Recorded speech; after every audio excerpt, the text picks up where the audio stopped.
नमस्कार, सत श्री अकाल, वडक्कम, खंबागणी, राम राम साहब सभी को ऑल्टी मीडिया में फिर से स्वागत है। आज हम एक बहुत ही इंटरेस्टिंग मुद्दे पे जुड़े हैं, बहुत ही संगीन मुद्दे पर जुड़े हैं। एक वीडियो वायरल हुई और वो वीडियो ऐसी थी कि मेरे रोंगटे खड़े हो गए। वीडियो इंस्टिगेट करने वाली 4 मई की घटना अभी आई। लेफ्ट विंग ने एक दाना फेंका, they left a bat for us और हम लोग उस पर कूद पड़े।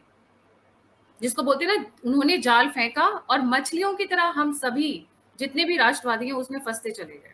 मैं ऐसा क्यों कह रही हूँ और किस वजह से कह रही हूँ, उस सारे मुद्दे को हमारे साथ जुड़े हुए अमिताभ भूषण जी वो समझाएंगे। अमिताभ, आपका बहुत बहुत स्वागत है जी।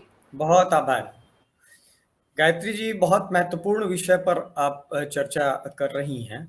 और सबसे पहले जिसका जिक्र आपने किया है वो वास्तव में बहुत अमानवीय है, बहुत क्रूर स्थिति है। और वो एक तस्वीर या एक वीडियो की बात नहीं है गायत्री जी। हालांकि उस एक वीडियो के जरिए मणिपुर की एक कम्युनिटी को खलनायक के तौर पर पेश किया जा रहा है। देश के संसद से लेकर देश भर में, चाहे वो सदन हो या सदन के बाहर सड़क की चर्चा हो, हर जगह ये दिखाया जा रहा है कि एक कम्युनिटी जो है वो दूसरी कम्युनिटी के साथ कितना बर्बर व्यवहार कर रही है। सच इससे अलग है। जो हुआ है वाकई वो बहुत ही अमानवीय है, लेकिन इसमें सेलेक्टिव होकर के नहीं सोचा जा सकता है। एक वीडियो नहीं है, ऐसे कई वीडियो हैं। एक पक्ष का वीडियो नहीं है, दोनों पक्षों का वीडियो है। और आप ये देखिए कि जो वीडियो वायरल हुआ है वो वीडियो कितने दिनों के बाद वायरल हुआ है और उस वीडियो के पहले की कहानी क्या है। इस सब को समझने के लिए सबसे पहले ये जानना जरूरी है कि मणिपुर में जो कुछ भी हुआ है पिछले 70 दिनों में वो क्यों हुआ है, उसकी शुरुआत कहां से हुई और उसमें कौन कौन से लोग साझेदार हैं, जिनकी वजह से हुई, उनकी परेशानी क्या है, उनकी इच्छा क्या है, इसके पीछे कौन लोग। इसको समझने के लिए बिल्कुल शुरुआत में चलना पड़ेगा। विलेन कौन तो है, विक्टिम कौन है और प्रॉब्लम क्या है, अगर मैं फिल्मी स्टाइल में निश्चित थोड़ा तौर बोलना पर चाहूँ। आप बिल्कुल सही कह रही हैं। देखिए, मेरा ये साफ मानना है कि विक्टिम को विलेन बनाने की ये कोशिश है। एक फॉल्स नैरेटिव के जरिए, एक फेक नैरेटिव के जरिए मणिपुर के जो पीड़ित लोग हैं उनको उत्पीड़क जताने की कोशिश हो रही है। और चाहे अनचाहे उसमें तमाम ऐसे लोग जो मणिपुर का एम नहीं जानते हैं वो कूद पड़े हैं। उनको मेरा ये मानना है कि ऐसे मसलों पर कूदने से पहले उसकी जड़ तक जाइए। और इस समय सबसे बड़ी समस्या है कि जो फेक और फॉल्स नैरेटिव रखा गया है उसको रखने वाले जो लोग हैं उनके पीछे एक ताकत है और बहुत सुनियोजित तरीके से वो रखा गया है। ये सब कुछ अचानक नहीं। अब क्यों हो रहा है, अब उस पर आता हूं। मणिपुर के बारे में जो दर्शक जानते हैं वो जानते हैं कि मणिपुर अगर भौगोलिक तरीके से आप देखें तो दो हिस्सों में बटा हुआ है। एक हिस्सा पहाड़ का है और दूसरा हिस्सा जमीन या तराई का हिस्सा है। हालांकि उसको समतल बिल्कुल नहीं है वो हिस्सा, लेकिन हाँ वो तराई है। इस दोनों के बीच में फुट हिल्स है। एक अपर हिल्स है, एक फुट हिल्स है और तराई है। तो इसको इस तरीके से देखिए। जो बिल्कुल सटा हुआ देश है वो म्यांमार है, वर्मा है। अब मणिपुर के भीतर परेशानी क्यों हुई है अचानक से? सबसे पहले क्या है, देखिए, 3 कम्युनिटी वहां प्रभावी है। एक का नाम है मैती, जो 2011 की जनगणना के अनुसार 53% है। उसके अलावा उसमें 7% मुस्लिम भी है जिनको पयांग बोलते हैं। और लगभग 4% बाहरी लोग हैं, बिहार के, पंजाब के, उड़ीसा के, अलग अलग राज्यों के तमिलियन भी, जिनको बाहरी जो लोग हैं उनको भी घाटी में ही रहने की इजाजत है, तो उसको भी उसमें जोड़ लीजिए। तो 53, 60 और प्लस 4% बाहरी लोग। 53, 7, 60 और 4, 64% लोग। ये 64% लोग कहाँ रह सकते हैं? तो महज 10% घाटी में। घाटी का हिस्सा 10% है, पहाड़ का हिस्सा 90% है। 90% पहाड़ में कौन लोग रह सकते हैं? तो 90% पहाड़ में एसटी कम्युनिटी के लोग रह सकते हैं। एसटी कम्युनिटी में वहां 2 कम्युनिटी है, नागा और कुकी। कुकी की ही उपजाति है जिसको मीजो बोलते हैं या जोमी बोलते हैं। तो वो उसी की उपजाति है, उनके साथ है, तो उसको कुकी मान लीजिए, नागा। और तीसरी जो है वो घाटी में रह सकती है। अब आप खुद देखिए कि 10% जमीन में 60% से ज्यादा लोग रह रहे हैं। 90% जगह जहां रह सकते हैं वहां 16% नागा, 15% कुकी, 31% लोग वहां रह रहे हैं। तो इतने दिनों में ये सब कुछ नहीं हुआ। आज से तो रह नहीं रहे, अचानक से क्यों हुआ?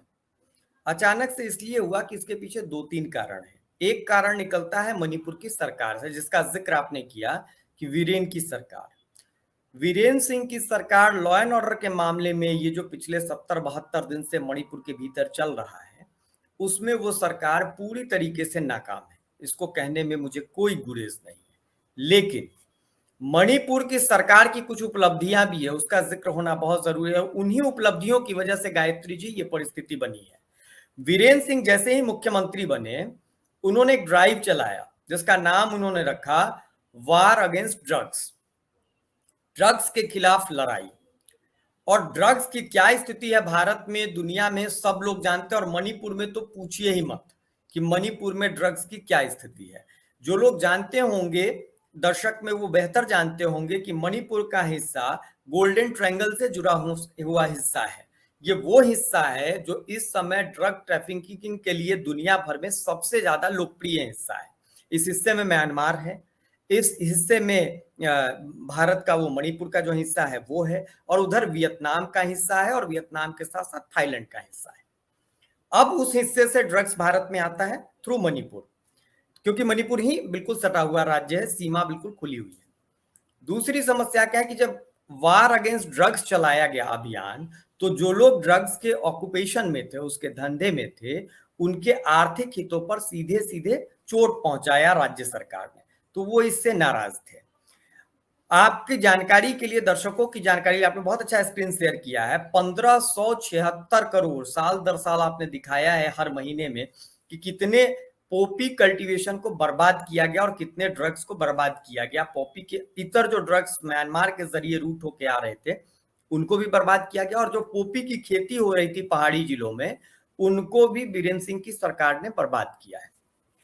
अब 1600 करोड़ रुपए का ड्रग्स अगर कहीं बर्बाद हो जाएगा, तो जिसकी पूंजी इसमें लगी थी या जिनका मुनाफा इसमें था, जाहिर है वो परेशान होंगे। इसके बाद दूसरी स्थिति ये बनती है कि मणिपुर की सरकार, सीएम वीरेंद्र सिंह ये फैसला करते हैं कि हम अपने फॉरेस्ट का ऑडिट कराएंगे, सर्वे कराएंगे। हम ये जानना चाहते हैं कि हमारे फॉरेस्ट की स्थिति क्या है। जो लोग ट्राइबल कल्चर को जानते हैं वो बेहतर जानते हैं, खासतौर पर नॉर्थ ईस्ट के ट्राइबल स्टेट में, नॉर्थ ईस्ट के ट्राइबल कल्चर में आप देखेंगे तो जो लोक देवता हैं, ट्राइबल देवता हैं, उनके लिए बहुत सारे सीक्रेट जंगल है, पवित्र जंगल है। उस जंगल को देवताओं का जंगल लोग मानते हैं, और वहां पत्ता भी उठाने की अनुमति किसी को नहीं है, जाने की भी अनुमति नहीं है। आपको जान के आश्चर्य होगा, मणिपुर के भीतर ऐसे सेक्रेट फॉरेस्ट 8 रिजर्व वन क्षेत्र को जला दिया गया। और जलाने के बाद वहां क्या हो रहा है, पॉपी की खेती हो रही है। और पॉपी की खेती के अलावा अचानक से रातों रात 50 से ज्यादा नए गांव पैदा हो गए। तो गांवों को बसाने के लिए, अफीम की खेती के लिए, और साथ ही साथ जो कच्चा ड्रग्स म्यांमार से आता है उसकी पैकेजिंग के लिए वहां यूनिट भी लगाई गई है पहाड़ी जिलों में।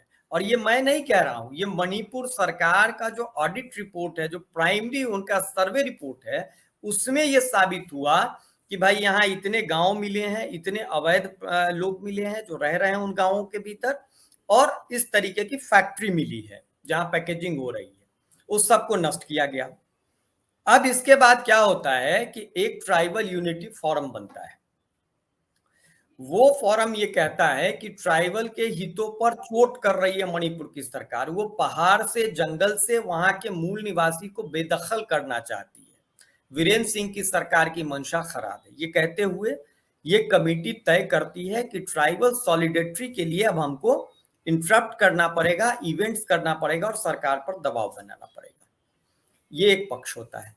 ये 1 मई को इसकी एक बैठक होती है, जो संगठन ये तय करता है कि हम सॉलिडेरिटी मार्च करेंगे। 1 मई को इसकी बैठक होती है।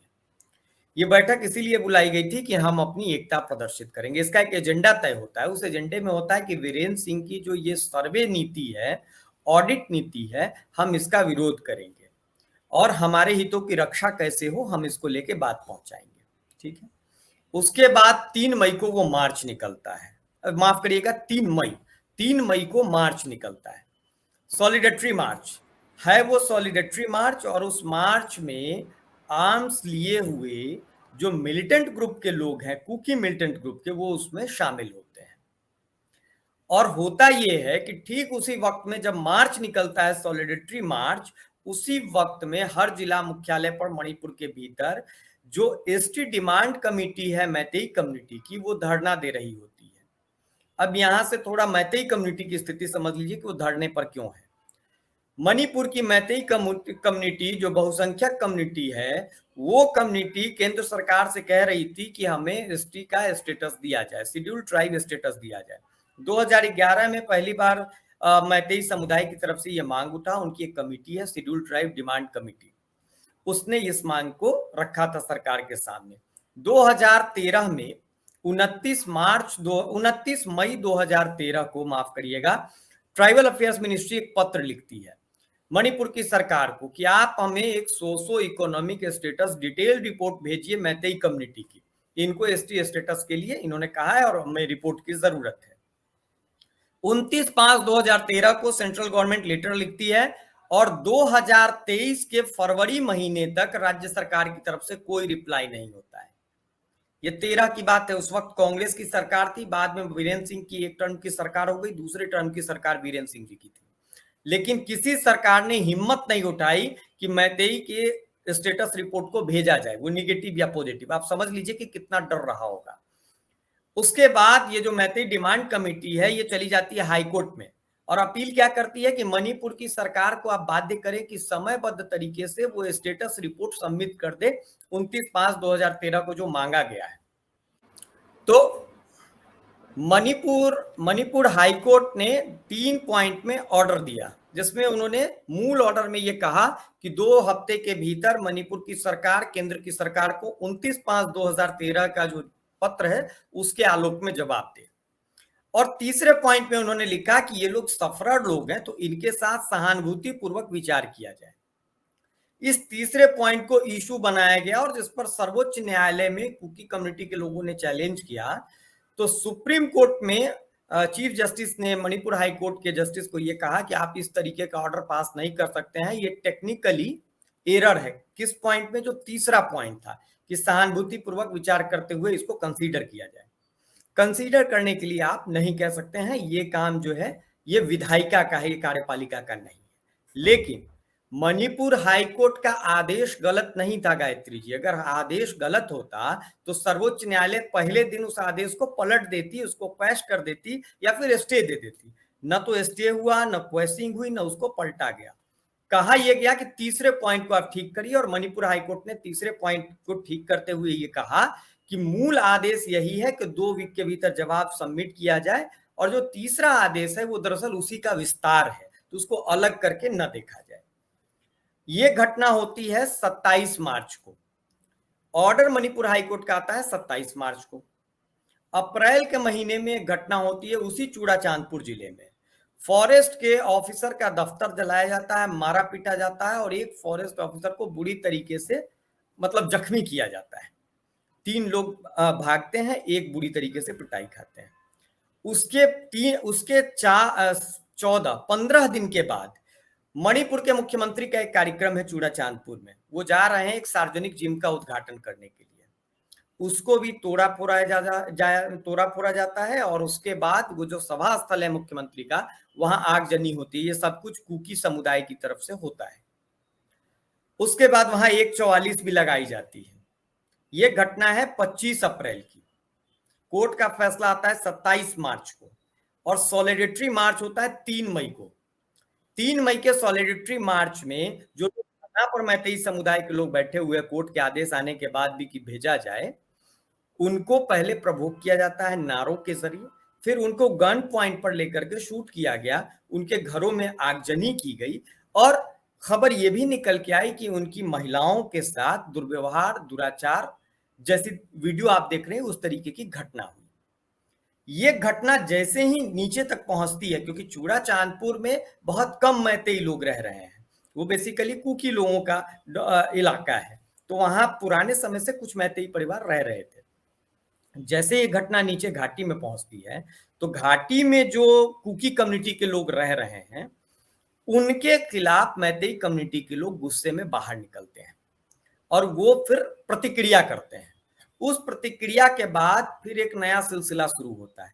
मणिपुर के पुलिस फोर्सेस से अचानक पता चलता है कि 3000 गन 11,000 राउंड गोली वो छीन लिया गया है।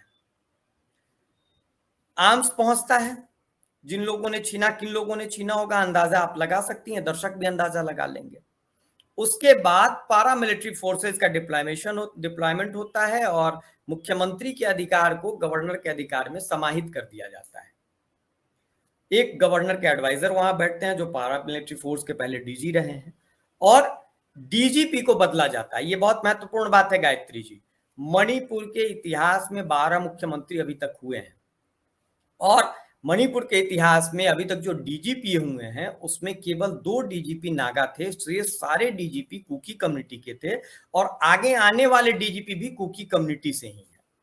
तो मणिपुर के एडमिनिस्ट्रेशन में कुकी समाज का प्रभाव है, और मणिपुर की राजनीति में चूंकि घाटी की सीटें ज्यादा है तो वहां मुख्यमंत्री मैतेई समाज का होता है, कैबिनेट में मिनिस्टर ज्यादातर मैतेई समुदाय के हैं। अब यहां आप सोच लीजिए कि जब पुलिस का संरक्षण दंगाइयों को मिल जाए और रिकॉर्ड में यह दर्ज हो जाए कि छीन लिया गया, वो छीना नहीं गया था, दरअसल उसकी सप्लाई करा दी गई थी। उसको नियंत्रित करने के लिए फिर उस स्ट्रक्चर को बदला जाता है, नए डीजीपी की नियुक्ति होती है, और उसके बाद से ये घटनाक्रम भी रफ्तार में बढ़ना शुरू होता है। लोगों को स्नाइपर राइफल्स पर गन पॉइंट पर लेकर मैतेई कम्युनिटी के लोगों को मारा गया। शुरुआत में कुकी कम्युनिटी के लोगों ने, कुकी कम्युनिटी में खासतौर पर जो मिलिटेंट ग्रुप है उसने मोर्चा संभाल लिया मैतेइयों के खिलाफ। बाद के दिनों में मैतेई कम्युनिटी ने रिट्रीट किया। अब वो आत्मरक्षा में अगर उन्होंने रिट्रीट किया तो उसको ये कहा गया कि इसको छूट मिली है और ये लोग अल्पसंख्यक बिरादरी के लोगों को मार रहे हैं। अब अल्पसंख्यक और बहुसंख्यक में आ जाइए कि अल्पसंख्यक और बहुसंख्यक की स्थिति क्या है। एक बात बताइए गायत्री जी, अगर मैं एसटी डिमांड करूं, और मैतेई कम्युनिटी ने एसटी डिमांड क्यों किया? इसलिए किया कि आबादी में लगभग 60% मुसलमान और 53% हिंदू, 60% मैतेई के पास बसने का अधिकार केवल 10% जमीन है जिसमें बाकी के लोग भी रह सकते हैं, ठीक है।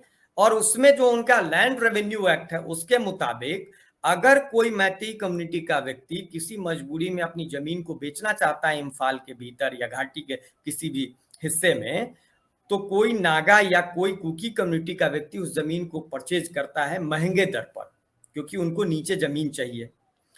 तो जब वो महंगे दर पर जमीन खरीद लेते हैं तो जिसको जरूरत है वो महंगे देने वाले को ही बेचेगा जमीन। उसके बाद क्या होता है कि जैसे ही किसी कुकी के नाम से उस जमीन की रजिस्ट्री होती है, वो जमीन ट्राइबल लैंड हो जाती है। अब मैतेई जो 10% जमीन में रहते हैं उसमें से भी उनकी जमीनें घट गई, क्योंकि वो कुकी ने खरीद लिया या किसी नागा ने खरीद लिया, तो वो वापस उस जमीन को नहीं ले सकते हैं। जो मैतेई समुदाय के सबसे बड़े देवता, पुराने देवता, उनका नाम है कोब्रू। वो महादेव के स्वरूप में है। कोब्रू पहाड़ पर एक स्थान है जहां उनका मंदिर है, और हर मैतेई साल में एक बार उस स्थान पर पूजा के लिए जाता है। पिछले 1 दशक से वो परंपरा टूट गई है, क्योंकि वो पहाड़ के हिस्से में है, और वो जिस हिस्से में कोब्रू का स्थान है वो स्थान कुकी डोमिनेटेड स्थान है, तो मैतेई वहां सहज तरीके से नहीं पहुंच पा रहे थे। मैतेई की परंपरा धीरे धीरे खतरे में आ गई थी, तो उस परिस्थिति में उन्होंने कहा कि हम यहाँ के मूल निवासी हैं। 1949 में जब मणिपुर का विलय हुआ भारत में, उससे पहले जब अंग्रेजों ने जनसंख्या करवाया था तो उस वक्त की जनगणना में मैतेई कम्युनिटी को ट्राइबल लिस्ट में रखा गया था। उस समय ट्राइबल लिस्ट में मैतेई कम्युनिटी थी, कुकी भी थे और नागा भी थे। बाद में विलय के बाद पता नहीं क्या हुआ, नया संविधान जब लागू हुआ तो इस कम्युनिटी को बाहर कर दिया गया, Meitei community. Thanks to Nehruvian times, because उनको हिंदुओं से प्रॉब्लम थी। बिल्कुल। अब ये बाहर निकल गए तो संरक्षण केवल एसटी कम्युनिटी को है। और कमाल की बात यह है कि मणिपुर में आप रजवाड़े की परंपरा को देख लें या इतिहास उठा के कम्युनिटी का देख लें तो मणिपुर के भीतर 4000 साल का इतिहास मैतेई समुदाय का है। मैतेई राजाओं का पराक्रम इतना था कि उन्होंने चीन के भीतर 3 प्रांत पर कब्जा किया था। म्यांमार तो छोड़ ही दीजिए, म्यांमार पर तो था ही उनका शासन, वो चीन के 3 प्रांत पर कब्जा करके बैठे थे। बहुत मार्शल कम्युनिटी थी और बड़ी परंपरा मैतेई समाज की रही है, उनके रजवाड़े की परंपरा रही है। लेकिन उनकी सारी परंपरा, उनके पूजा के स्थान, उनकी जमीन, वो सब खतरे में आ गई। और उनको ट्राइबल लिस्ट से, जब ट्राइबल लिस्ट में इंक्लूड नहीं किया गया, तो वो समय के साथ धीरे धीरे उनकी परिस्थितियां खराब होती चली गई। इसीलिए मैतेई कम्युनिटी ने 1949 से लेकर 2010 के बीच में कभी भी नहीं कहा था कि ट्राइबल स्टेटस दे दो। 2011 में पहली बार ट्राइबल स्टेटस मांगा था उन्होंने। इसलिए मांगा क्योंकि हाल के दिनों में जनसंख्या घनत्व तो मणिपुर के भीतर बदलने लगा है, जनसंख्या का अनुपात भी बदलने लगा है। और ये बात मैतेई कम्युनिटी का इससे भी प्रमाणित हो जाता है कि जब एन बीरेन सिंह की सरकार ने सर्वे कराया तो मणिपुर के भीतर 8 सेक्रेट फॉरेस्ट जलाए गए थे, 50 नए गांव पैदा हो गए थे। ये इनिशियल रिपोर्ट है। अगर डिटेल रिपोर्ट पर काम होता तो पता चलता कि कितने और ज्यादा गांव बसे हैं और उन गांवों में कौन लोग रह रहे हैं। क्योंकि जो कुकी चीन पॉपुलेशन है या कुकी चीन आबादी है या कम्युनिटी है, ये जो आबादी है, मूल आबादी बर्मा या म्यांमार की है। वहां चीन हिल्स और लूसिका हिल्स, इन दो हिल्स पर ये लोग थे। और ये कैसे आए वो भी समझना पड़ेगा। मणिपुर के भीतर पहली बार लूसिका और चीन हिल्स से मुट्ठी भर कुकी आबादी आई थी। उस आबादी को तब उस समय राजा चूड़ाचंद सिंह मणिपुर के राजा थे, उन्होंने बसाया था उसी चूड़ाचांदपुर में। उसी राजा के नाम पर चूड़ाचांदपुर है, उन महाराज के नाम पर वहां बसाया गया। और बाद में उसको कहते हैं ग्रेट कुकी एक्सोडोस। बड़े स्तर पर कुकी जब भारत में आए तो वो वक्त कब का है, तो वो वक्त 1700 के अंतिम समय का है, 1780-85 से 1800 के बीच में। उस वक्त दूसरी बार वो बड़े पैमाने पर भारत में आते हैं। क्यों आते हैं? तो भारत में इसलिए आते हैं क्योंकि अंग्रेजों को मणिपुर के भीतर शासन करने में दिक्कत हो रही थी। किसकी वजह से? नागा समुदाय की वजह से। क्योंकि नागा एक लड़ाकू जनजाति थी। और याद करिए, रानी माँ गाइडलू, उस समाज की नायिका, भारत की नायिका, नेहरू जी ने उनको रानी माँ कहा था क्योंकि मणिपुर में और भारत के स्वतंत्रता आंदोलन में उनका बड़ा योगदान था। तो बहुत ही नागा कम्युनिटी की वजह से अंग्रेजों को परेशानी हो रही थी। तो उनके एक पॉलिटिकल एजेंट ने ये डिसाइड किया कि इसको कैसे रोका जाए। नागा पहाड़ पर रहते थे, तो उनको पता चला कि वर्मा में एक कम्युनिटी है जो बहुत ही डिस्टर्बिंग एलिमेंट टाइप से है। तो वो गए और वहां से उन्होंने बड़े पैमाने पर भोजन, आवास, रहने की जगह ये कह के पैसा वैसा दे के लेके आए इन लोगों को, कुकी को। इनको ला करके कहाँ बसाया गया?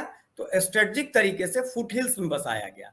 फुट हिल्स का हिस्सा वो मतलब हो गया कि फुट हिल्स वो जगह है जहां के ऊपर नागा आबादी थी और जहां के नीचे मैतेई आबादी थी। तो बीच में अंग्रेजों ने इनको बसा दिया सारे फुट हिल्स में कि नागा आबादी को ये रोक ले, नागा नीचे आके उनको डिस्टर्ब न कर पाए। उस समय इनको हथियार भी दिया गया, उपलब्ध कराया गया। अब बाद के दिनों में क्या हुआ कि नागा पॉपुलेशन तो जिस रफ्तार में प्रजनन क्षमता होती है राज्य में, व्यक्ति की, पुरुष की, स्त्री की, उसी हिसाब से बढ़ी। लेकिन कुकी कम्युनिटी की जो प्रजनन क्षमता है वो राज्य की प्रजनन क्षमता से 200 गुना ज्यादा है। क्योंकि वो प्रजनन नहीं कर रहे थे। वो बगल में जो भाई बंधु बर्मा में थे, म्यांमार में है, उन भाई बंधुओं को ला करके, और पहाड़ तो भाई था कि हमारे पिताजी का पहाड़ है, क्योंकि पहाड़ में तो भारत सरकार ने अधिकृत कर दिया है कि पहाड़ में हम रहेंगे और नागा भाई लोग रहेंगे, तो भाई हम अपने भाइयों को बसाएं। तो उन्होंने बसाना शुरू कर दिया। तो नागा आबादी जब आप देखेंगी तो नागा आबादी भी, आप पुराने वक्त में जाएंगी, अंग्रेजों के पहले के वक्त में, तो उस समय 1920 1930 की तुलना में आप 2011 में देखेंगी तो उनकी आबादी घटी है। और कुकी आबादी आप देखेंगी तो उसमें इजाफा हुआ है। लेकिन 2011 तक का जो डेटा है उसमें बहुत ज्यादा इजाफा आपको नहीं दिखेगा। पर अभी जो नया डेटा आएगा, अब सर्वे का वक्त आ गया है, जनगणना का वक्त आ रहा है, तो आपको ड्रास्टिक दिखेगा कि एक जो आबादी है तीनों कम्युनिटी में वो अचानक से कई गुना ज्यादा बढ़ गई। तो ऐसा नहीं कि उसकी प्रजनन क्षमता बढ़ गई है, क्योंकि पड़ोस में उनके लोग हैं, उनको लाके वो बसा रहे हैं पहाड़ में, क्योंकि पहाड़ आरक्षित है। अब एक बात जो आपने पूछा था कि नागा इन सबसे दूर क्यों है। पहाड़ के भीतर जब घुसपैठियों को बसाया जाएगा संरक्षण देकर, तो वो किसकी जमीन पर बस रहे हैं? कायदे से उस जमीन पर तो मणिपुर के मूल निवासियों का अधिकार है। मूल निवासी मणिपुर के भीतर दो ही हैं, एक नागा और दूसरे मैतेई। ये तो शरणार्थी के तौर पर आए थे और बाद के वक्त में ये घुसपैठिए के तौर पर आए।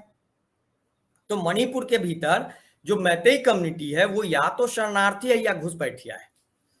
उस परिस्थिति में ये केवल मैतेई कम्युनिटी को डैमेज कर रहे हैं ऐसा नहीं है, नागा समुदाय के भी संपत्ति पर, उनके भी जमीन पर इनका प्रभाव, इनका कब्जा बढ़ता गया है। मोरे का हिस्सा है, कुछ तमिलियन वहां रहते थे, पता करिएगा, पता चलेगा कि वो सारे के सारे उजड़ गए। नागाओं के भीतर की एक सब ट्राइब थी, वो पूरी सब ट्राइब गायब हो गई, उसके गांव रातों रात गायब हो गए। कहाँ चले गए? उन गांवों में पूरी संरचना बदल गई है। क्यों? क्योंकि सीमा पार से बंधु बांधव आ रहे थे। और अभी बीरेन्द्र सिंह की सरकार ने जब सर्वे कराना शुरू किया तो ये इस बात का खतरा पैदा हो गया था कि जो सीमा पार के बंधु बांधव आए हैं अब उनका बोरिया बिस्तर बंध जाएगा। तो जाहिर है कि इससे उस कम्युनिटी को नाराजगी हो गई, जिस कम्युनिटी को यह था कि उनकी संख्या बढ़ेगी तो राजनीति में भी उनकी दखल बढ़ जाएगी और जमीन पर उनकी दखल बढ़ेगी ही बढ़ेगी। तो उनको लगा कि ये तो फिर डैमेज हो जाएगा, तो इस बात से वो नाराज थे। एसटी डिमांड जो है मैतेई का, उसको फालतू में बाद में बहाना बना गया, वो तो एजेंडे में नहीं था। अगर इस बात से नाराजगी होती तो केवल कुकियों की ही नाराजगी क्यों है? नागा लोग इसके खिलाफ क्यों नहीं है? नागा लोगों का भी तो अधिकार जा रहा है ना, तो वो भी कहते कि मैतेई को नहीं मिलना चाहिए, तो वो तो मौन है। केवल कुकी बिरादरी को दिक्कत है। क्यों? क्योंकि नागा बिरादरी के लोग म्यांमार से अपने बंधु बांधव को लेकर नहीं आ रहे हैं, वो जितने थे उतने ही हैं, उसमें भी वो सिकुड़े हैं, लेकिन ये लोग ला रहे हैं। और ये मैं नहीं कह रहा हूं, ये मणिपुर की सरकार का डेटा कहता है कि वहां नए गांव पैदा हो गए, जंगल जला दिए। किससे पूछ के? कोबरू जो इतना पवित्र स्थान है मैतेइयों का, वो मंदिर पूरी तरीके से तोड़ दिया गया। वहां एक 300 साल पुराना पेड़ हुआ करता था बरगद का, जिसमें लोगों की आस्था थी, वो पूरी जमीन जला दी गई है। वो सारे वीडियो सोशल मीडिया पर उपलब्ध है। और उसके बाद तुरा ये दिया जाता है कि मैतेई वहां बहुसंख्यक समाज है और वो आदिवासी अल्पसंख्यक समाज के ऊपर हमला करे। सबसे पहली बात, कुकी आदिवासी, ठीक है उनके पास दर्जा है, लेकिन कुकी आदिवासी तो मणिपुर के मूल निवासी हैं ही नहीं, वो तो वर्मा से आए हुए लोग हैं, तो उनको यहाँ एसटी का स्टेटस कैसे मिल गया? और अगर मिल गया तो फिर आप ये कैसे कह रहे हैं कि आदिवासियों के हितों पर? भाई पहली गोली किसने चलाई? अगर कुकियों को आपत्ति थी मान लीजिए एसटी डिमांड से, तो मैतेई लोग तो 10 साल तक कोर्ट और सरकार के इंतजार में रहे। तो इनको विरोध था तो ये हाईकोर्ट जाते, रिवीजन में जाते, सुप्रीम कोर्ट चले जाते, तो ये तो सॉलिडेटरी मार्च AK-47 और AK-56 लेके करने लगे। इनके मिलिटेंट ग्रुप के लोग आ गए, गन पॉइंट पर लेकर स्नाइपर राइफल से लोगों को मारने लगे, आम लोगों को। तो उसके बाद आप कैसे सोचती हैं कि एक समाज नृशंसता और बर्बरता की सारी सीमा लांघ दे और दूसरा समाज मौन धारण कर लेगा क्योंकि ये अल्पसंख्यक समाज है, आबादी में कम है, तो इसलिए हम इनके खिलाफ कुछ नहीं करेंगे? ये संभव है क्या? मणिपुर में जो हुआ वो दुखदाई है, पीड़ादायी है, वो बर्बर है, लेकिन उस बर्बरता की शुरुआत किसने की है ये भी समझना पड़ेगा। और ये फेक नैरेटिव गढ़ा जा रहा है कि वो पीड़ित है। नहीं, पीड़ित तो मैतेई समाज है। कितने मैतेई गांव जले हैं, कितने मैतेई परिवार विस्थापित हो गए हैं, किस हद तक की बर्बरता उनके साथ हुई है, उसकी सारी कहानी एक एक करके इंटरनेट पर आ रही। एक वीडियो तो वायरल हुआ इंटरनेट पर, दूसरा एक वीडियो आया है मणिपुर की एक ईमा, माँ को ईमा बोलते हैं, एक ईमा है, बुजुर्ग ईमा है, उनके साथ जो दुर्व्यवहार हुआ है वो हॉस्पिटल में इस समय। आप वो सुनेंगी तो कहेंगे कि क्या हो रहा था मणिपुर में। तो नहीं, लेकिन यहां लोग सेलेक्टिव अप्रोच से बैठे हुए हैं, उनको केवल एजेंडा देखना है। ये समाज पीड़ित है। क्यों? क्योंकि ये समाज जो है वो आबादी में कम है और वो समाज जो है वो समाज जो है वो उत्पीड़क है। क्यों? क्योंकि वो आबादी में बड़ा है। उसके ऊपर छोटी आबादी का समुदाय चाहे जितना भी हमला बर्बरता दिखा दे, लेकिन उसको मौन रहना चाहिए। और देखिए दूसरी बात, एक और फॉल्स नैरेटिव गायत्री जी रखा गया कि ये ईसाई बनाम हिंदू की लड़ाई है। पूरी तरीके से झूठ बात है। अगर ईसाई बनाम हिंदू होता तो नागा कम्युनिटी के भीतर भी मेजर जो चंक है वो ईसाई चंक है, तो वो क्यों नहीं है कुकी के साथ? वो इनके साथ खड़े होते। इसलिए नहीं है कि 1993 में नागा कुकी की लड़ाई हो चुकी है। और जब नागा कुकी की लड़ाई जमीन के सवाल पर ही हुआ था, संस्कृति के सवाल पर ही हुआ था, तब इन्हीं मैतेई बंधुओं ने अतिथि देवो भव करते हुए और इन कुकी भाई बंधुओं को अपने घरों में स्थान दिया था, इनकी मलहम पट्टी की थी। आज इनके ऊपर पड़ा है। 1993 में नागा से लड़ाई हुई, उससे पीछे चले जाएंगे तो असम के भीतर दिमासा से लड़ाई हुई। तो इस कम्युनिटी में, कुकी कम्युनिटी का अपने भीतर भी, जो इनकी सब कम्युनिटी है, उनके साथ भी लड़ाई का इतिहास रहा है। ये कम्युनिटी एक पहली बार लड़ी ऐसा नहीं, ये लड़ते रही है, और एक के साथ लड़ी है ऐसा भी नहीं है, सबके साथ लड़ती रही है। तो ये भी समझना पड़ेगा।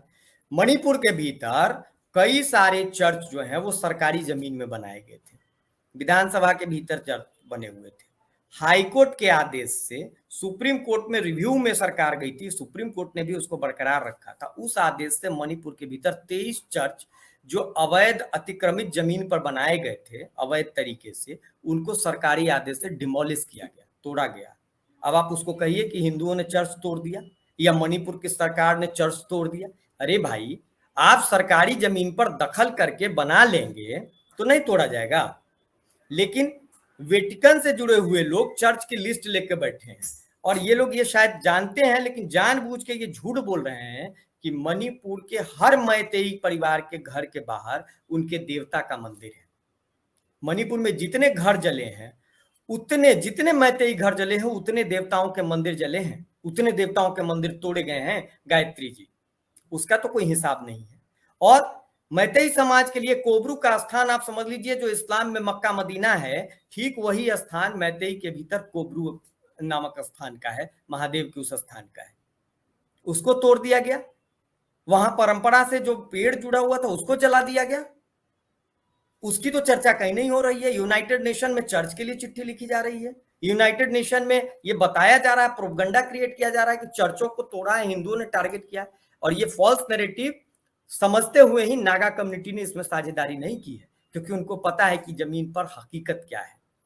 तो ओवरऑल जो पिक्चर है मणिपुर के भीतर, सच ये है कि वार ऑन ड्रग्स, क्योंकि जो अफीम की खेती है वो ज्यादातर कुकी पहाड़ी इलाके में है, और उस धंधे में जो लोग शामिल हैं उसमें बड़ी संख्या कुकी आबादी की है, और उस धंधे में बड़ी भागीदारी, हिस्सेदारी इंसर्जेंट ग्रुप का है। मणिपुर के भीतर चाहे मैतेई समाज हो, कुकी समाज हो या नागा समाज हो, सबके इंसर्जेंट ग्रुप है, और एक नहीं कई कई ग्रुप है। लेकिन थोड़ा लंबा हो गया है, पर विस्तार से चूंकि बात कह रहा हूं इसलिए समझाना जरूरी है। अब मिलिटेंट का पक्ष समझ लीजिए। मिलिटेंट के साथ क्या है कि भारत सरकार, मणिपुर की सरकार और जो मिलिटेंट ग्रुप है नागा और कुकी मिलिटेंट ग्रुप, इनके बीच एक ट्राई पार्टी एग्रीमेंट हुआ जिसको हम सू कहते हैं, सस्पेंशन ऑफ ऑपरेशन। इस एग्रीमेंट में शर्त तय हुआ कि जो भी मिलिटेंट ग्रुप हैं वो अपने शिविर में रहेंगे, वो शिविर के बाहर नहीं निकलेंगे, वो नई भर्ती नहीं करेंगे, वो हथियारों का खरीद फरोख्त नहीं करेंगे, और जो उनके हथियार हैं उन हथियारों को एक लॉकर रूम में सुरक्षित रखा गया है, ताला बंद करके, जिसकी चाबी तीनों के पास एक एक चाबी है। ठीक, इसका उपयोग नहीं कर सकते, और किसी भी आम आदमी को वो टारगेट नहीं करेंगे, कोई युद्ध नहीं करेंगे। इन सारे शर्तों को धत्ता बताते हुए, चूंकि ड्रग्स के धंधे में, पॉपी के कल्टीवेशन में, पॉपी के सप्लाई चेन में जो सर्जेंट ग्रुप है, इंसर्जेंट ग्रुप है, उसकी बड़ी भूमिका है, उसके आर्थिक हित से जुड़े हुए हैं। तो इसलिए उसने भी जैसे ही ये परिस्थिति बनी, उनको राज्य सरकार को कमजोर करना था, राज्य सरकार को बदनाम करना था, और दोबारा कोई राज्य की सरकार को पॉपी कल्टीवेशन की तरफ आंख उठा के न देखे, इलीगल माइग्रेशन पर कोई सवाल न पूछे, इसीलिए ये पूरी परिस्थिति बहुत तय तरीके से की गई है, और नैरेटिव के लिए ग्रुप को रखा गया है। आप, इसीलिए मैं टाइमिंग की बात कह रहा था। जब आप ही बताइए, सॉलिडेरिटी मार्च में इंसर्जेंट कैसे शामिल हो गए हथियारबंद, और जो सू के दायरे में है। अब सेना और जो पारामिलिट्री फोर्सेज हैं उनकी दिक्कत ये है, क्योंकि इंसर्जेंट ग्रुप जो है वो सू एग्रीमेंट में है, सस्पेंशन ऑफ ऑपरेशन में भारत सरकार या सेना उनको मार नहीं सकती है, क्योंकि वो एक तरीके के युद्ध विराम की स्थिति में है, पर वो तो मान नहीं रहे हैं, पर सेना अर्धसैनिक बल के लोग उसको मान नहीं रहे हैं। एक व्यवस्था ये भी है। उधर मानने वाला कोई है नहीं, शिविरों के बाहर तमाम लोग हैं, हथियार एक से एक लेकर बैठे हुए हैं। बर्मा और म्यांमार में उनके शिविर चल रहे हैं, बर्मा और म्यांमार से हथियार की सप्लाई हो रही है, पैसे की सप्लाई हो रही है, और दुनिया भर में अमेरिका हो, फ्रांस हो, देश के अलग अलग शहरों में इनके पक्ष में नैरेटिव गढ़ा जा रहा है। और नैरेटिव किस स्तर पर, एक जनाब हकोपी साहब हैं, कुकी कम्युनिटी के, जेएनयू में पढ़ाते हैं, उन्होंने द संडे गार्जियन एक अखबार में एक आलेख लिखा। उन्होंने कहा कि वार ऑन ड्रग्स तो होना ही नहीं चाहिए, ये जघन्य अपराध है। उसमें उन्होंने What? तर्क कि किस तरीके का इकोसिस्टम है कि एक तबका जो है वो पॉपी की खेती करता है, दूसरा तबका उसको प्रोटेक्ट करता है, और तीसरा जो तबका है जो यूनिवर्सिटी में, कॉलेजेस में पढ़ा रहा है, लेखक है, साहित्यकार है, डॉक्टर है, प्रोफेसर है, पेशेवर लोग हैं, वो उसकी तरफदारी कर रहे हैं कि पॉपी की खेती जायज है। इसमें आप देखिए, इन्होंने लिखा है वार ऑन ड्रग्स पर। इनका ये कहना है कि चूंकि पहाड़ में गरीब लोग रहते हैं, इंफ्रास्ट्रक्चर नहीं है, कॉन्वेंट स्कूल में बच्चों को पढ़ाना है, लाइफस्टाइल महंगा है और खेती के विकल्प उनके पास नहीं, इसलिए पॉपी की खेती जायज है। जेएनयू के प्रोफेसर हैं ये, है ना? ये अपने घर जेएनयू में के मेरे ख्याल से प्रोफेसर हैं। हाँ, ये कहते होंगे कि सड़क पे चलने वाला बहुत गरीब इंसान, उसको भी सूंघ लेना चाहिए, उसको भी पी लेना चाहिए, राइट? तो और इकोनॉमिक वो भी तब जब ड्रग्स की स्थिति को आप देखेंगे, किसी दिन उस पर भी बात करूंगा कि मणिपुर की फसल और नस्ल को किस तरीके से ड्रग्स ने बर्बाद किया है, कितने लोग मरे हैं इस ड्रग्स और नशे की वजह से, कितने लोग एचआईवी पॉजिटिव हुए। भारत में सर्वाधिक एचआईवी पॉजिटिव वाला वो स्टेट है, इसी की वजह से, ड्रग्स इंजेक्ट करने की वजह से। और वहां के फसल और नस्ल को तबाह करने वाले ड्रग्स की तरफदारी में लोग लिख रहे हैं। और सर्जेंट, जो इंसर्जेंट ग्रुप है, जो उग्रवादी समूह है, वो प्रोटेक्ट कर रहा है किसको, जो फार्मिंग कर रहे हैं, जो कल्टीवेशन कर रहे हैं ड्रग्स की, उनको। अच्छा, और कमाल की बात बता रहा हूं, मणिपुर में हमेशा से मणिपुर की सरकारों पर यह आरोप लगता रहा है कि वो पहाड़ और तराई में भेदभाव करते हैं, घाटी और पहाड़ में भेदभाव करते हैं। बहुत हद तक वो जायज भी है। मणिपुर की पूर्ववर्ती सरकार, वीरेंद्र सिंह की पहली सरकार को भी उसमें आप बहुत हद तक देख सकती हैं, कुछ पहले हिस्से की सरकार के पहले हिस्से को, और उनकी पूर्ववर्ती सरकार को तो पूरी तरीके से। उन्होंने वाकई जो कुछ भी इम्फाल में किया, वैली में किया, उसकी तुलना में पहाड़ी जिलों में बिल्कुल कुछ भी नहीं था। लेकिन एन वीरेंद्र सिंह की पहली सरकार के कुछ ही महीने बीतने के बाद एन वीरेंद्र सिंह ने कहा था गो टू हिल्स। उन्होंने अपने एडमिनिस्ट्रेशन को कहा कि हिल्स में चलो। एन वीरेंद्र सिंह की नीयत क्या थी मुझे नहीं मालूम, लेकिन एन वीरेंद्र सिंह पहले मणिपुर के मुख्यमंत्री थे जिन्होंने अपने प्रशासन के लोगों को कहा कि पहाड़ की तरफ चलो, और कहा ही नहीं, उसको पूरा किया। कोविड के दौरान गायत्री जी, मणिपुर के पहाड़ों में ड्रोन के जरिए वैक्सीन की सप्लाई हुई, रेमडेसिविर दवा भेजा गया, और भी ब्लड भेजा गया, जितनी भी जरूरत की चीजें थी ड्रोन के जरिए दुर्गम क्षेत्र में, क्योंकि वहां तक सड़कें नहीं थी, वाकई इंफ्रा नहीं था, पहुंचाया। एन वीरेंद्र सिंह की मौजूदा सरकार ने पहाड़ी जिलों में सड़क में, बिजली में, पानी में बहुत काम किया। और जिस चूड़ा चांदपुर में ये पूरी फसाद की शुरुआत हुई, उस चूड़ा चांदपुर के भीतर पहली बार एक मेडिकल कॉलेज बना, गवर्नमेंट मेडिकल कॉलेज, वहां एक जिम बना था। ये सब एन बीरेन की सरकार में ही हुआ है। तो लॉ एंड ऑर्डर के मामले पर यह सरकार पूरी तरीके से फेल है गायत्री जी। ऐसा लेकिन कहेंगे ना, यू पहाड़ बाइट और द घाटी की हैंड दूरी को पाटने में, मणिपुर की सीमा को संरक्षित करने में, मणिपुर की सीमा को सुरक्षित करने के मामले में, घुसपैठियों को चिन्हित करने के मामले में, अपने जंगल की रक्षा के लिए अपने जंगल का सर्वे कराने के मामले में, इस सरकार को, एन वीरेंद्र सिंह की सरकार को 100 में 100 नंबर मिलता है। और ये एन वीरेंद्र सिंह की हिम्मत की दाद मैं देता हूं कि उसने, एन वीरेंद्र ने हिम्मत किया कि वो पहाड़ तक जाए और अपने पवित्र जंगलों की सुध ले, अपने नस्ल और फसल को बचा ले, जो अफीम के चस्के में बर्बाद हो रही है मणिपुर की पीढ़ियां। तो इसके लिए ये एक बड़ा कारण था। अब जब गो टू हिल्स कहा गया सीएम की तरफ से, तो ये जनाब जो है हकोपी साहब, ये बता रहे हैं कि गो टू हिल्स का मतलब ये था कि जमीन के लोग पहाड़ पर कब्जा कर लें। कहा मुख्यमंत्री ने एडमिनिस्ट्रेशन को गो टू हिल्स, और पहुंचाया भी, इंफ्रा भी उसने बनाया, थोड़ा बहुत जो भी बनाया, पहले तो कुछ भी नहीं था।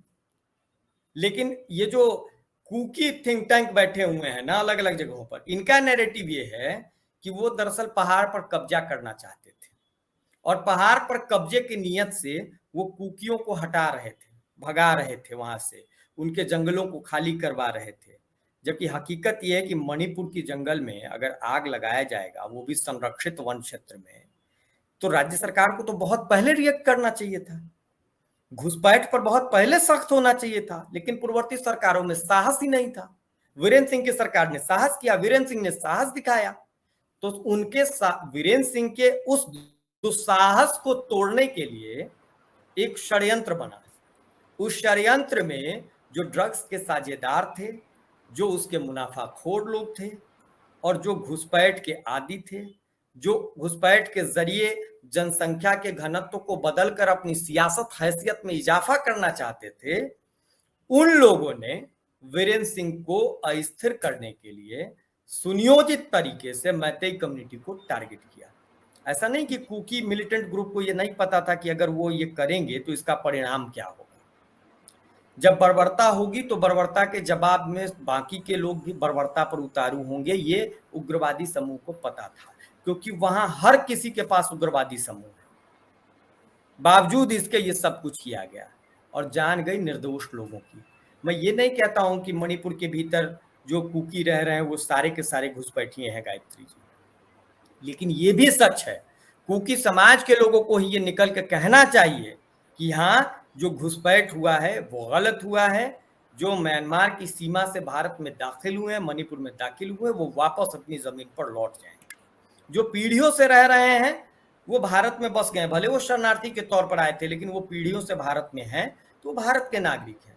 लेकिन इसका मतलब ये नहीं है कि हम यहाँ के वन क्षेत्रों का दोहन कर लेंगे, हम यहाँ के मूल निवासियों के अधिकारों का अतिक्रमण कर लेंगे, दोहन कर लेंगे, और हम अपने भाई बंधुओं को, क्योंकि वो बाकी लोग भी कुकी बिरादरी से वास्ता रखते हैं, तो उनको हम अवैध लोगों को भी वैध बनाने के लिए अपनी जमीन मुहैया करा देंगे, उनके सहयोगी बन जाएंगे अपने राजनीतिक हित के लिए, अपने सामाजिक हित के लिए। तो अगर ऐसा होगा तो ये विस्फोटक स्थिति तो बहुत दिनों की थी गायत्री जी, विस्फोट आज हुआ है, पर ये बहुत पुरानी स्थिति थी। और इसीलिए मैं कह रहा हूं कि इस सब में अगर आप विलेन और विक्टिम ढूंढने चलेंगी, तो जो बताया जा रहा है कि मैतेई विलेन है और कुकी विक्टिम है, ये अधूरा सच है। हकीकत ये है कि मैतेई सबसे पहले विक्टिम हुए, सबसे पहले विक्टिमाइजेशन मैतेइयों का हुआ, सबसे पहले उनका उत्पीड़न किया गया। बाद में जब उन्होंने प्रतिक्रिया की तो जाहिर है कि कुकी समाज का भी एक बड़ा तबका पीड़ित बना, प्रताड़ित हुआ। लेकिन ये प्रताड़ना कुकी समाज के इंसर्जेंट ग्रुप ने, उनके सियासतदानों ने आमंत्रित किया अपने लाभ के लिए, अपने स्वार्थ के लिए। और ये जो नैरेटिव में बैठे हुए लोग हैं ना, जो देश की संसद को गुमराह करना चाहते हैं, जो देश के सड़कों को गुमराह करना चाहते हैं, वो अधूरे सच के जरिए एक पूरी की पूरी कम्युनिटी को, एक वैष्णव समाज के लोगों को, आप जानती होंगी रास की परंपरा कितनी पुरानी मणिपुर की परंपरा है, मैतेई समाज का एक तबका वैष्णव है, उस पूरे समाज को खलनायक बनाना चाह रही है। वो भी ऐसे लोग बना रहे हैं, ये ऐसे लोग नैरेटिव कर रहे हैं जिन्हें मणिपुर का मौ नहीं मालूम है गायत्री जी, जिनसे अगर मणिपुर का भूगोल आप पूछ ले, जिनसे मणिपुर के समाज का ताना बाना पूछ ले, जिनसे कुकी और मैतेई का इतिहास पूछ ले, तो उनको कुछ नहीं पता है। वो लोग नैरेटिव बना रहे हैं सोशल मीडिया। यहाँ पर अब बात, जैसे हमने पूरे माहौल की बात की, आज की एक न्यूज आपने देखी होगी, राणा अयूब, आप उस पर कुछ टिप्पणी देना चाहेंगे? और सुप्रीम कोर्ट में अभी जो हुआ, सुप्रीम कोर्ट को by the way West Bengal नजर नहीं आया, उनको राजस्थान में पिछले 48 घंटों में 4 इंसिडेंसेस इससे भी गंदे हुए हैं, नजर नहीं आया। उनको केरला में लोग नजर नहीं आते हैं, मणिपुर बड़ी जल्दी नजर आ गया। धन्य हो, मिलॉर्ड जी की जय हो जी। देखिए गायत्री जी, मणिपुर का जो वीडियो वायरल हुआ या वायरल किया गया, जिस भी नियत से किया गया, वो वीडियो जो सच है, उस वीडियो में सच तो है, और वो जो सच है वो बहुत नंगा सच है और बहुत दर्दनाक सच है। नहीं, उस सच की जितनी घटना की जाए, मैं आपसे यहाँ पर डिफर करती हूँ, वो अधूरा सच है। हाफ नॉलेज इज डेंजरस, पूरा सच नहीं है वो फोटोग्राफ। नहीं, मैं उसी बात को बढ़ा रहा हूँ। 4 तारीख का वीडियो क्यों बना, या 3 तारीख का वीडियो क्यों बना? क्योंकि उससे पहले उतनी ही नृशंसता एक दूसरी कम्युनिटी के साथ हो चुकी थी, और जब उनको पता चला कि उनके साथ ऐसा हुआ, तो उन्होंने दूसरी कम्युनिटी के साथ वैसी ही बर्बरता दिखाई। जिन लोगों ने बर्बरता की, चाहे दोनों में से जिस भी समुदाय से उनका वास्ता है, वो बर्बर लोग हैं और सभ्य समाज में रहने के अधिकारी नहीं है गायत्री जी। और कोई भी बर्बर तस्वीर चाहे सुप्रीम कोर्ट के जजेस के सामने आए, हाई कोर्ट के जजेस के सामने, अमिताभ या गायत्री जी के सामने आए, हम सब लोग संवेदनशील लोग हैं, तो पहली दृष्टि में हमारी संवेदना उमड़ती है। लेकिन जो बात आप कह रही हैं कि संवेदना सिलेक्टिव नहीं होना चाहिए, इस पे मैं एक चीज संवेदना और कहना में चाहूंगी अमिताभ जी, यहाँ पर मैं कुछ और एंगल दे रही हूँ। आपने कहा बिल्कुल मॉनसून सेशन के लिए लाया गया, बिल्कुल लाया गया मॉनसून सेशन के लिए। बहुत सारी इस सेशन में 31 बिल आ रहे हैं और जिससे अच्छों की हालत टाइट होने वाली है, right from Bollywood to doctors. वो इतने बिल्स हैं, 31, 26 न्यू एंड बाकी के जो है वो रिवाइज हो रहे हैं। क्यों लाया गया ये क्यों रेकअप किया गया?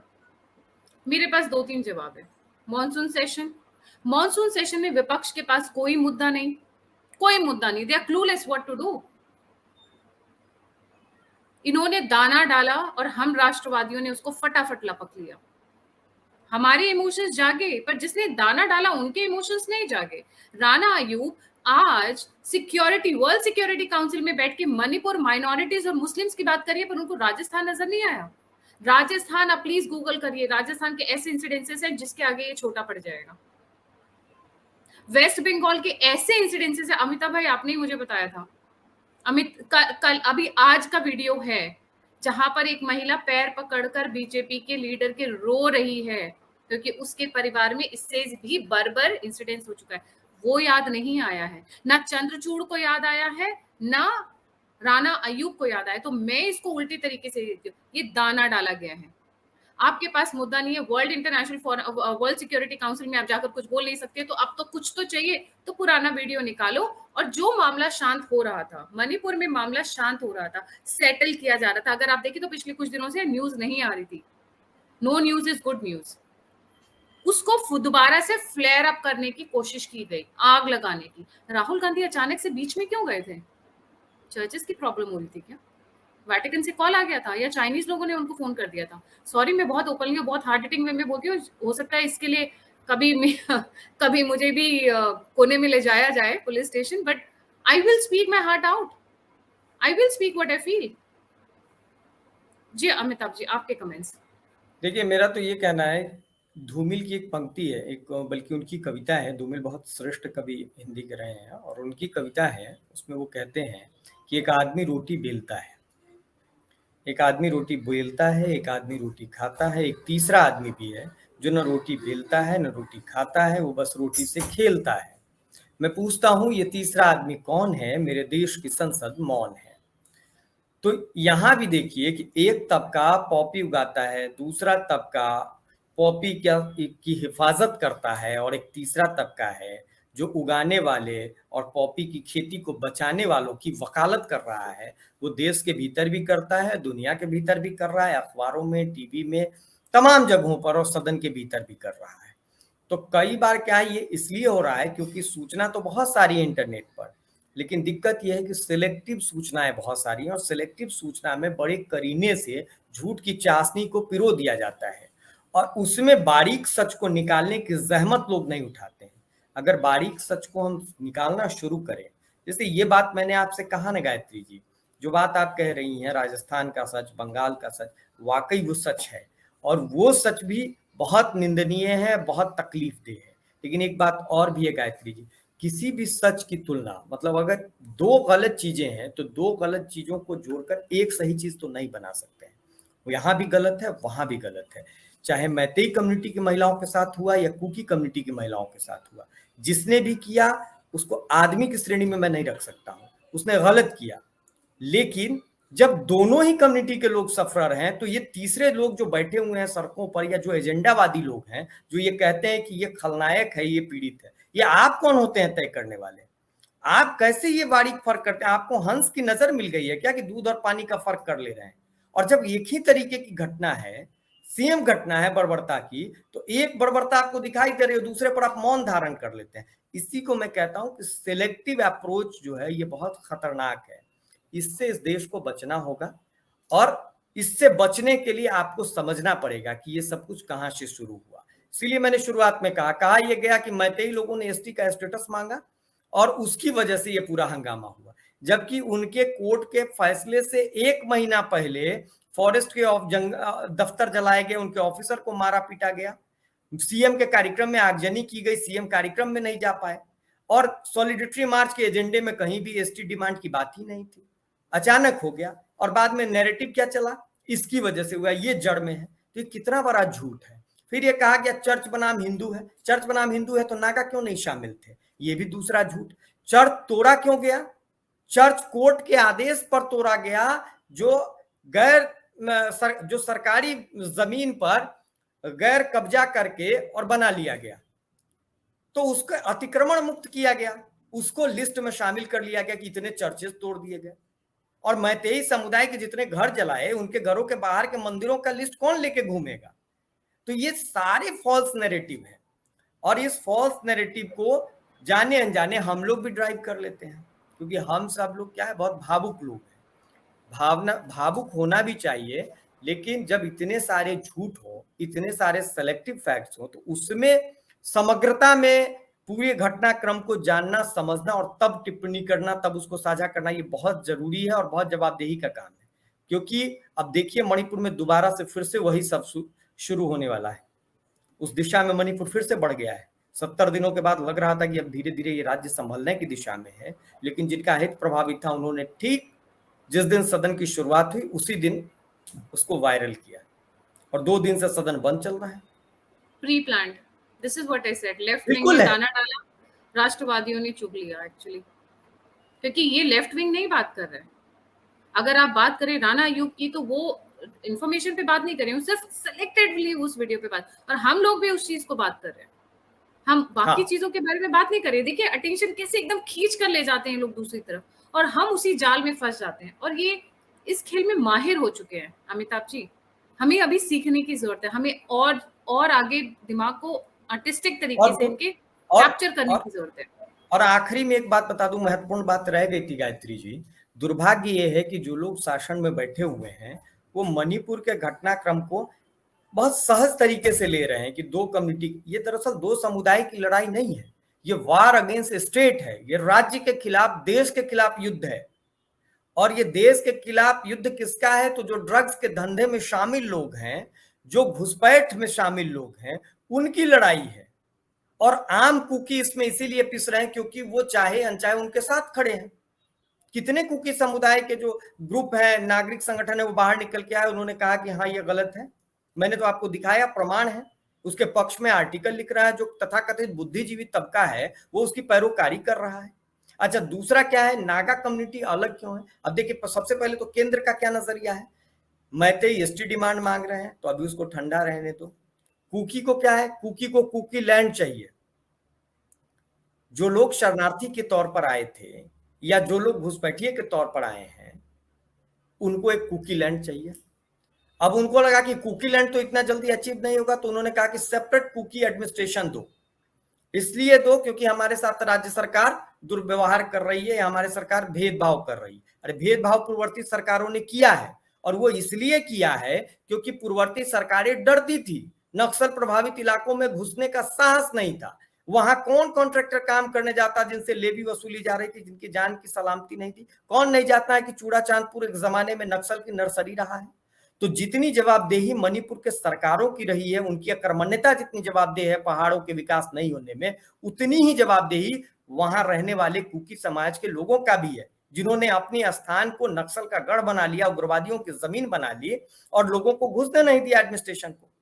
और अब उनको सेपरेट एडमिनिस्ट्रेशन चाहिए। और तुर्रा ये है कि हमारा विकास नहीं हुआ है। तो एन बीरेन सिंह ने मेडिकल कॉलेज बनाया, फिर क्यों आपने आगजनी की चूड़ा चांदपुर के भीतर? अलग अलग जगहों पर इस सरकार में बिजली पहुंचाई गई, सड़कें ठीक की गई, तो पूर्ववर्ती सरकारों ने कुछ नहीं किया था। तो उसकी तुलना में तो इस सरकार ने बहुत कुछ कर लिया था। तो उसके बाद इस सरकार से नाराजगी क्यों? इसलिए नाराजगी क्योंकि वार ऑन ड्रग्स चला रहा है, वार ऑन ड्रग्स। इसलिए नाराजगी कि वो अपने वन संरक्षित क्षेत्रों का अध्ययन करा रहा है, इसलिए आपकी नाराजगी है। तो ये सेपरेट एडमिनिस्ट्रेशन मांग रहे हैं। अब दोनों चीजों को जो लोग नीति नियंता बैठे उनको लगता है कि ठीक है, उसको सेपरेट एडमिनिस्ट्रेशन मत दो, ये कम्युनिटी नाराज नहीं होगी, इसको एसटी स्टेटस मत दो, वो कम्युनिटी नाराज नहीं होगी। ये इतना आसान नहीं है। और नागा समाज के लोग के चुप होने की एक बड़ी वजह ये भी है कि कुकी समुदाय के लोग जो मार्क करके बैठे हैं नक्शा ना कुकी लैंड के लिए या कुकी सेपरेट एडमिनिस्ट्रेशन के लिए, उसमें नागा जिले शामिल हैं और नागा समाज को ग्रेटर नागालिंगम चाहिए। तो आप सोचिए ना कि कितनी सारी समस्या है और लोग बड़ी आसानी से बैठ के कह देते हैं कि आदिवासियों के ऊपर अत्याचार कर रहा है बहुसंख्यक समाज सरकार के संरक्षण में, मुख्यमंत्री के संरक्षण में। ये इतना सहज नहीं है। इसीलिए मैं कह रहा हूं कि अधूरी जानकारी बहुत खतरनाक है और ये बहुत तेजी से इंटरनेट पर वायरल हो रहा है। इस फॉल्स नैरेटिव को जानने में बहुत सारे ऐसे लोग हैं जिनका कोई लेना देना नहीं है, लेकिन वो फॉल्स नैरेटिव की गिरफ्त में आ गए, जो शिकार होकर के उसको साझा कर रहा है। राक्षस ये वो किसी भी समाज का हो, लेकिन इसका मतलब नहीं कि पूरे समाज को आप कह देंगे। उसकी परेशानी को बिना समझे हुए, उसकी चिंता को बिना जाने हुए पूरे समाज को हम कह दें कि समाज जो है ये खलनायक है, ये उत्पीड़क समाज। अगर उत्पीड़क समाज होता गायत्री, जब पहली बार लोग आए थे भारत में शरणार्थी के तौर पर, तो राजा चूड़ाचांद सिंह क्यों जगह देते उनको बसने के लिए? जब 93 में नागा के साथ उनकी लड़ाई हुई थी, नागा समुदाय के लोगों के साथ, तब क्यों बचाता उनको मैतेई समुदाय, अगर इतना ही खलनायक समाज था? और आज ये समाज इतना बड़ा खलनायक क्यों बन गया? अचानक बन गया है क्या?